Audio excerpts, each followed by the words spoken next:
ಎಲ್ಲರಿಗೂ ನಮಸ್ಕಾರ. ಅಸ್ಮದ್ಗುರುಭ್ಯೋ ನಮಃ. ಶ್ರೀಮತೆ ರಾಮಾನುಜಾಯ ನಮಃ. ಇವತ್ತಿನ ದಿವಸ ಶ್ರೀಪಾಂಚರಾತ್ರಾಗಮದಲ್ಲಿ ಹೇಳಿರತಕ್ಕಂತಹ ಮತ್ತೊಂದು ಆಗಮ ಶಬ್ದ ನಿರ್ವಚನ.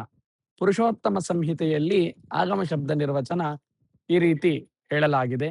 ಆಚಾರ್ಯ ಕಥನಾತ್ ದಿವ್ಯಂ ಗತಿಪ್ರಾಪ್ತಿ ವಿಧಾನತಃ ಮಹತ್ಯು ತತ್ವಕಥನಾತ್ ಆಗಮಶ್ಚೇತಿ ಗಣ್ಯತೆ.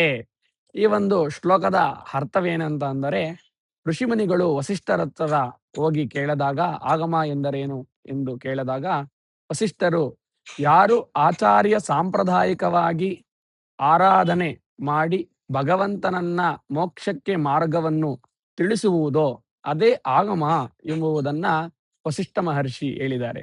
ಅದೇ ರೀತಿ ಶ್ರೀಪಾಂಚರಾತ್ರಾಗಮ ಎಂದರೇನು, ಆ ಶ್ರೀಪಾಂಚರಾತ್ರಾಗಮದ ಪರಿಚಯವನ್ನು ಇದೇ ರೀತಿ ನಿಮ್ಮ ಎಲ್ಲರ